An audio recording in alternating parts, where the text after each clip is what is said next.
de ces éliminatoires. Donc c'est la 9e et 10e journée qui se joue à partir de cette semaine dans le groupe G. La Guinée joue contre le Mozambique à Maputo.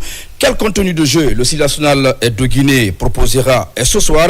Ce match de démonstration de force de Paulo Duarte, pas pour la qualification, pour le dire, mais pour la reconstruction de l'équipe, car pour la position, bien sûr, des 4 meilleurs deuxièmes, déjà on connaît bien sûr ces différentes équipes donc, qui sont devant loin la Guinée. Pour parler de ce match tant attendu ce soir, je reçois sur ce plateau l'enfant de Boué, Amadou Djudelo Adé Junior. Bonsoir. Bonsoir Djibril, bonsoir à tous. De l'autre côté, Mami Ebelamou, Mami, bonsoir. Bonsoir Djibril et bonsoir à tous nos téléspectateurs qui nous suivent à travers le monde. Alors, la Guinée joue ce soir contre le Mozambique. C'est bien en déplacement, match aller. La Guinée avait perdu à domicile sur le score de 1-0.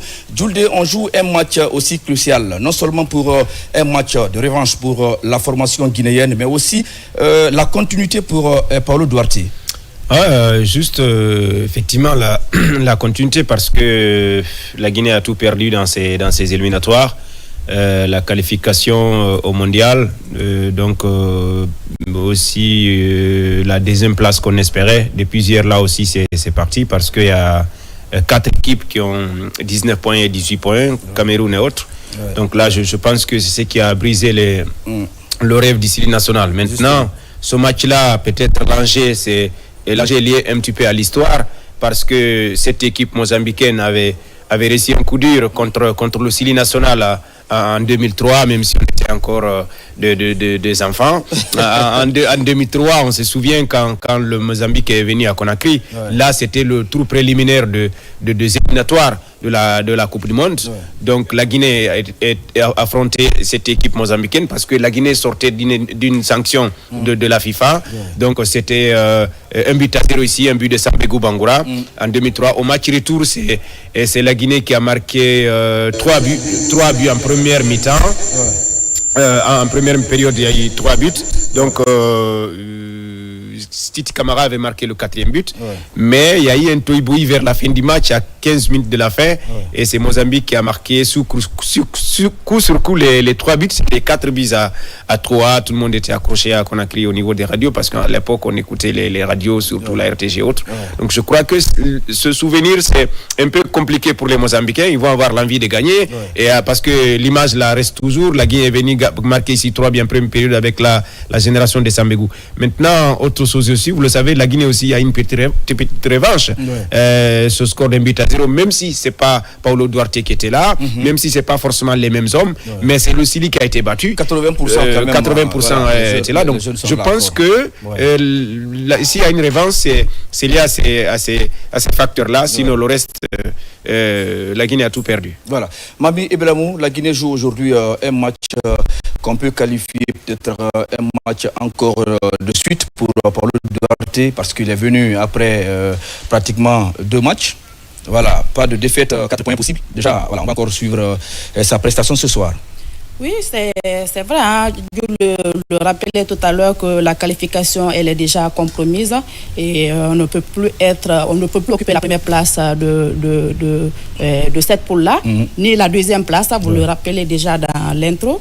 Et on connaît déjà les 4 meilleurs deuxièmes qui vont donc jouer le barrage pour une éventuelle qualification pour la phase finale de cette Coupe du Monde. Mais il faut gagner ce match-là, non seulement pour renouer avec le public sportif, non seulement, et puis vous avez rappelé poursuivre l'élan qu'a amorcé déjà le sélectionneur avec déjà deux matchs joués, une victoire, un nul, 4 buts marqués et puis 4 points, et 3 buts marqués et 0 but encaissé.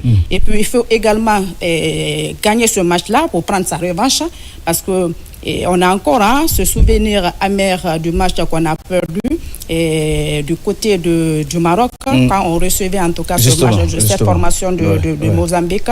Et après l'exploit qu'on a fait du côté d'Alger, quand on allait battre l'Algérie sur le score de 2-1, personne ne pouvait imaginer qu'après cet exploit, qu'on pouvait en tout cas chuter face au Mozambique.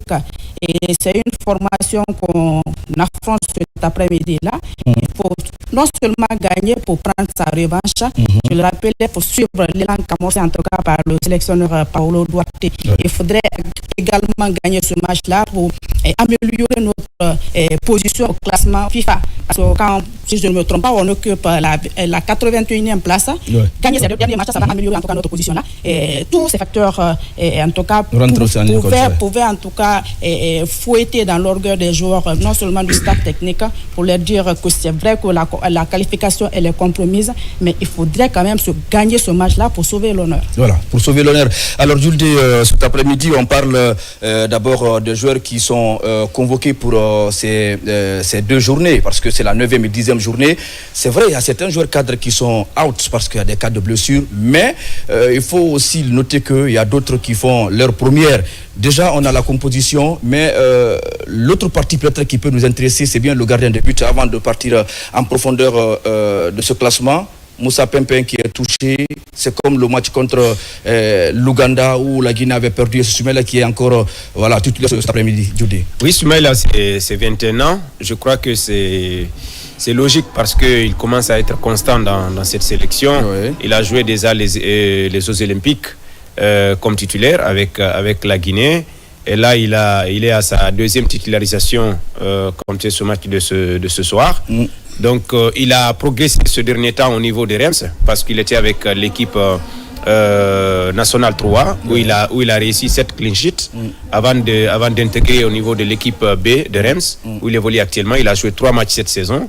Donc, parfois, il s'entraîne avec l'équipe A de Reims. Donc moi je pense que ce gardien Soumaïla il est en train de progresser de match en match, saison en saison, et puis le fait qu'il est convoqué aussi en équipe nationale à chaque fois, ça lui donne des galons en club. Donc je crois que c'est vraiment un choix logique parce que même à yeux fermés, on savait que s'il n'y a pas Moussa, c'est Soumaïla parce que le 3e gardien qui est là, c'est le niveau Ligue 2, Flamme Olympique qui est déjà relégué en Ligue 2. Moi-même, je me demande quand il a été convoqué, j'ai pas compris ce choix du coach. Donc il y avait beaucoup de gardiens qu'on pouvait convoquer au niveau du championnat, mais pas un gardien qui est relégué en Ligue 2, même s'il était avec le Sili national local. Donc je pense que là, c'est un problème maintenant. Entre les deux, il n'y a pas photo. Quand on réfléchit 1000 fois, et c'est Soumaïla Sylla qui revient 1000 fois.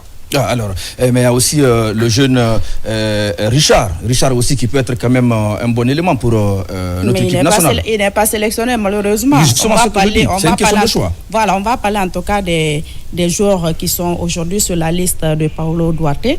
Et c'est vrai que Moussa Pempin, tout le monde était unanime par rapport à ses performances des derniers temps-là. Et non seulement en club, mais également en sélection. Il a fait des belles performances, donc il reste, on est d'accord qu'il reste pour le moment le gardien titulaire de cette formation du Sili, mais à l'impossible, nul n'est tenu. Et il est blessé, on ne peut absolument rien, il faut qu'il soit remplacé. Et le choix est tombé sur Soumaïla Sylla. Que moi, franchement, j'ai des doutes par rapport à la performance de Soumaïla Sylla. C'est vrai que c'est un jeune qu'on a découvert avec les U23 lors de la CAN du côté du Maroc et puis les JO. Et on était dans une poule relevée où on pouvait retrouver la France, la Nouvelle-Zélande, les États-Unis. Mais c'est également un souvenir amer parce que on a fini cette compétition avec 0 victoire, 6 buts encaissés, un seul but marqué.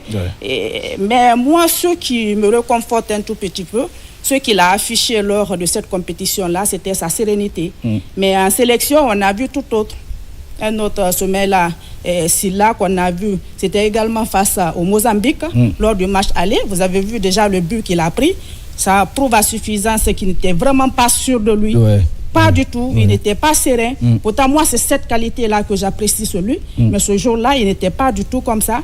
Mais peut-être qu'il va redescendre sur terre parce qu'il sait qu'il doit arracher sa place. Il doit franchement arracher sa place. Quand il a un Moussa Pépin qui fait de belles choses en club. Il fait également des belles choses en sélection. Rivaliser un tel gardien de but, il faudrait vraiment que tu sois performant. Donc moi je me dis que certainement il va prendre conscience de ses lacunes et puis redescendre sur terre. En tout cas, c'est la chance qu'on lui donne aujourd'hui pour qu'il prouve qu'il mérite vraiment cette sélection. Voilà, en équipe nationale, on ne vient pas pour s'entraîner, on ne vient pas pour apprendre, on vient pour en tout cas donner le maximum de lui-même.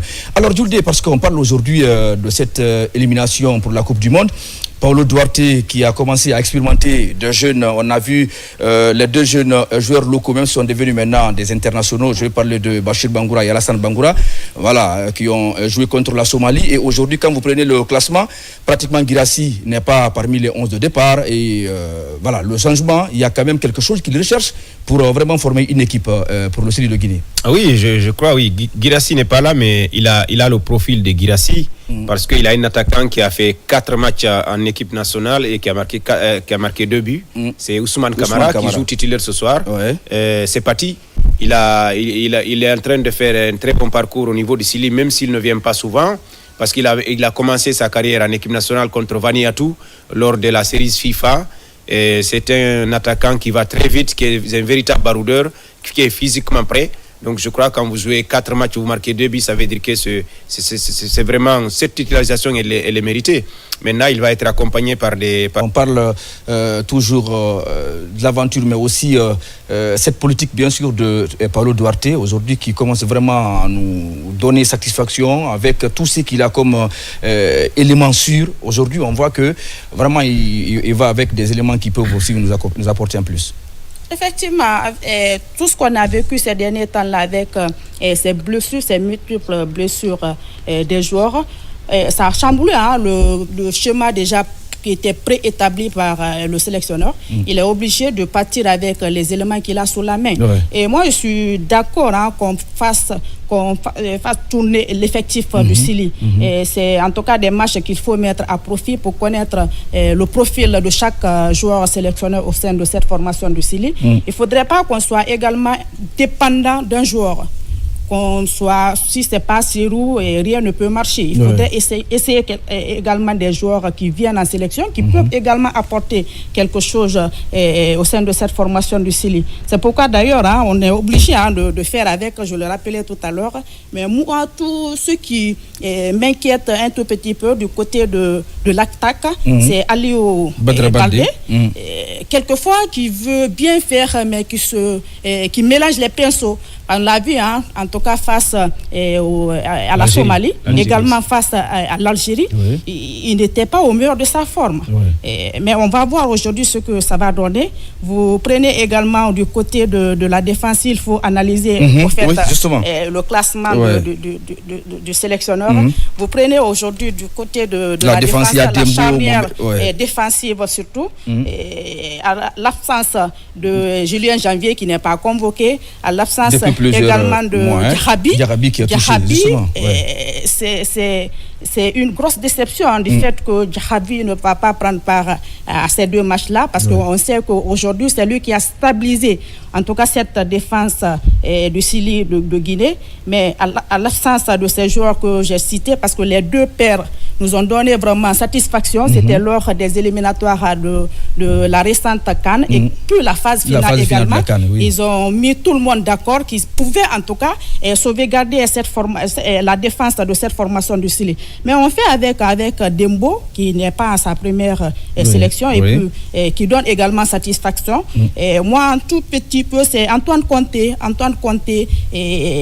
S'il est associé soit par Djarabi, ça rassure. Mais s'il est associé avec Mohamed Souma aussi qui rassure, mais moi, mon côté faible, c'est du côté de Antoine Conté. S'il est associé, en tout cas, par des joueurs comme Julien, comme Antoine, il peut en tout cas faire quelque chose, mais avec des joueurs comme ça, là, ça laisse à désirer. Mais on va voir ce que tout cela va donner. Mais le milieu, quand même, C'est rassurant. On va revenir sur ça. Alors, Jules, peut-être l'inquiétude de Mami quand on parle de ses défenseurs. Moi, je sais qu'avec le jeu de Mohamed Souma, avant de retrouver nos commentateurs Isiaga Silla et Serouna Kamara, c'est vrai aujourd'hui, Mohamed Souma, c'est un jeune, deux fois il vient, il est convoqué, il ne joue pas. Peut-être aujourd'hui, c'est une question de responsabilité. C'est encore d'expérimenter et voir ce que cela va donner parce que vous ne pouvez pas au moins venir en sélection avec tout ce qu'on a et c'est un défenseur central. Donc, tous ces joueurs-là aujourd'hui peuvent quand même donner un plus. Maintenant, on a vu Antoine Conte, peut-être votre analyse sur sa prestation, peut-être l'inquiétude de Mami, est-ce que ça peut peut-être nous donner des mots de ventre? Non, Antoine, c'est un défenseur central de formation du côté de Paris Saint-Germain. C'est là-bas qu'il a été formé. Après, il a quitté pour certains pays comme la Turquie et autres, Israël. Mais je crois que défensivement, peut-être il a un problème parfois au niveau de relance, mais tactiquement et mentalement il est bon. C'est un gardien c'est un défenseur central qui est très bien formé. Maintenant pour Souma aussi qui évolue du côté c'est le capitaine de l'équipe B de la Gantoise, Mohamed Souma qui accompagne Conte. Donc là aussi c'est un choix pour moi très logique. Et voilà, je pense qu'au niveau de la défense centrale, moi j'avais peur parce que je pensais qu'il allait mettre Antoine Conte et Mohamed Ali Kamara. Heureusement il n'a pas fait ce choix-là. C'est Mohamed Souma, Antoine Conte, pour moi c'est bon. Maintenant sur les côtés on n'a pas le choix. Dembo Silla qui évolue du côté de Red Star en France, Ligue 2, avec un niveau, avec un niveau un petit peu moyen. Moi, Mohamed Diakité me manque dans cette équipe, le latéral droit. Actuellement, c'est le meilleur latéral droit d'ici. Mohamed Diakité, Ibrahim Diakité, je vais dire. Ibrahim Diakité qui a fait une très bonne canne. Qui est un peu touché. Oui, qui est un peu touché. C'est pourquoi je vous dis, il me manque. Maintenant, de l'autre côté, quand il n'y a pas Isaga, c'est Koumar Silla. Là, c'est un peu bon, mais côté Dembo, parfois, il est toujours en retard. Mais maintenant, au milieu, j'ai des doutes. Parce que, vous avez parlé tout de suite de Guirassy. Valence, il n'a pas voulu prendre des risques. Parce que Guirassy a eu la blessure la plus grave qu'un joueur puisse avoir au niveau des ligaments. Un an. Maintenant, il a été touché au niveau du même pied. Donc, Valence n'a pas voulu prendre des risques. Et Valence souhaiterait la même chose aussi avec la Guinée. Vous parlez de Diarabi. Diarabi, c'est pourquoi il a été écarté. Maintenant, quand vous prenez Ablaye Touré qui est titulaire au niveau du milieu de terrain, un milieu 6, c'est la colonne vertébrale de l'équipe. Je suis vraiment surpris parce que lors du dernier match de Havre, il a été écarté par l'entraîneur Havre. Maintenant, si aujourd'hui il est titulaire, c'est vraiment une surprise pour moi. Pour moi, on devrait donner la chance à un autre. Alors, au niveau bien sûr du milieu, Mami, parce que les joueurs déjà sont sur la pelouse avant de retrouver Isiaga Silla et Serouna Kamara. Ce milieu aujourd'hui, on voit, il a parlé peut-être, l'entraîneur aussi, il comprend ce qu'il veut faire. Certes, on parle aujourd'hui de Ablaye Touré, on parle également de Sedwa Cissé, il y a Morla aussi qui est en réserve. On va partir rapidement parce que c'est l'hymne, les hymnes nationaux. On va partir retrouver nos commentateurs d'abord et puis derrière on se retrouve pendant la deuxième période, mesdames et messieurs.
forêt.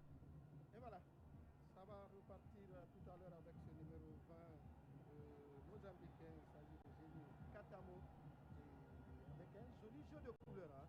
Les Guinéens qui sont tout de blanc vêtus, et également de l'autre côté on a le maillot rouge, sorte noir et bas rouge.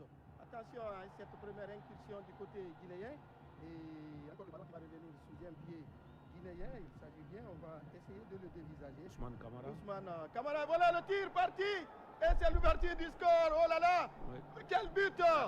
Baldé qui était aux aguets suite à cette contre-attaque en pleine surface de réparation, il a placé ce ballon hors de portée de Eman Silouane, 1-0 à moins d'une minute. Ah oui, tout est parti sur cette percussion sur le côté gauche de l'attaque de la Guinée. Ousmane Camara qui a percuté dans un premier temps.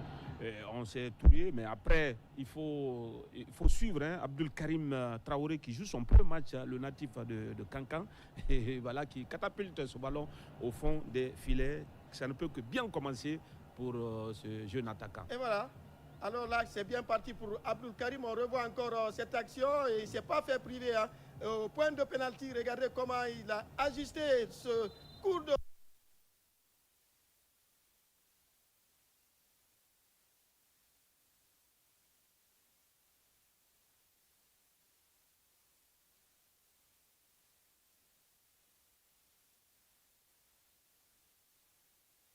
commence très bien pour lui. Ah oui, ça commence très bien. Il faut, on l'a dit, je pense qu'il était très bien placé. Il était sur ses appuis et a pris la position qu'il fallait. C'était de la tête et il a mis ce ballon à l'opposé. Et finalement, le gardien de but mozambicain n'a constaté que le dégât. Et voilà. Vous n'êtes pas en train de rêver. Après 2 minutes, le Sili mène en déplacement. 1-0 face aux Mambas. Les Mambas qui ont tout intérêt dans ces éliminatoires, puisque avec 15 points, les 2 matchs restants, il y a de quoi espérer. Et le Sili qui joue, on l'a dit, pour le renouveau et également pour le futur. Ah oui, pour le renouveau, j'allais dire pour l'honneur, il faut le noter. Aussi, laver l'affront, c'est, on va dire, en termes de résultats, c'est l'un des pires résultats du Sili ces derniers moments. Quand on parle des éliminatoires, qu'il s'agisse de la Coupe du Monde ou de la CAN, de la Coupe d'Afrique des Nations, contre des adversaires, on va dire, qui étaient à sa portée sur papier. Quand vous prenez l'Ouganda ou encore le Botswana, on ne peut pas battre l'Algérie et après donner un tel résultat. Et pour le Sili, il faut un rachat complet sur les deux derniers matchs qui lui restent. Et voilà, ça repart du côté mozambicain. Et à l'instant, on voit sur notre moniteur le classement. Et ça va repartir. Pour le moment, on va laisser ce classement. On va repartir avec Diego du côté mozambicain qui va tenter de retrouver un partenaire dans l'entrejeu. Ballon intercepté par la ligne défensive. Attention à ce ballon très très limité, trop juste. Heureusement, Soumaïla Silla avait la belle lecture de la trajectoire du ballon. Alors, je pense que la passe d'Antoine Conte n'est pas un cadeau. Aussi, il n'y a pas eu de communication. Et heureusement, Soumaïla quand même arrive à anticiper. Regardez le ballon. Il n'y a pas suffisamment de force. Et Soumaïla qui est un tout petit peu en retard. Heureusement, il est pu sortir et dégager ce ballon dans les pieds d'un attaquant du Mozambique. Soumaïla qu'on a découvert lors des Jeux olympiques avec le Sili olympique. Oui. C'était prometteur. Et aujourd'hui, en lieu et place de Moussa Camara Pimpin, c'est lui qui assure les perches du Sili. Encore une action propulsée dans le camp des Mambas. Pour le moment, il n'y a pas de sérénité dans le camp mozambicain. Oui, qui est eu à froid par l'équipe guinéenne. Et on l'a dit, généralement, quand c'est vous qui devez tout faire dans un match comme ça, parce que là, il faut le noter, le Mozambique qui est 3e avec 15 points, la Guinée n'a que 11 points avant ce match. Les Mozambicains étaient là pour une victoire, sont là pour une victoire, pour obtenir cette fameuse deuxième place, l'une des deux, pour être parmi les... Oui, très disputé. Le Burkina déjà voilà. qui a 18 points, le Cameroun 18 points également, Madagascar 19 points, le Gabon 19 points. Et là, il faut cravacher et commencer un match de ce genre avec dès les premières minutes encaissées. C'est très très très compliqué pour une équipe qui joue à domicile. À Ablaye Touré pour un partenaire, le Guinéen qui amène ce ballon avec Chekoumar Silla. Perte de balle, on va retrouver Antonio Amad. Sa surface de réparation, il va tenter de ressortir ce ballon excentré sur le côté droit pour retrouver Diego. Diego qui pousse trop son ballon, ce qui permet à Antoine Conté de jouer en retropasse pour son gardien. Et sous pressing qui se dégage à l'emporte-pièce. Ah oui, comme il a pu, Soumaïla, il doit être serein, être à l'aise, surtout balle au pied, c'est très important.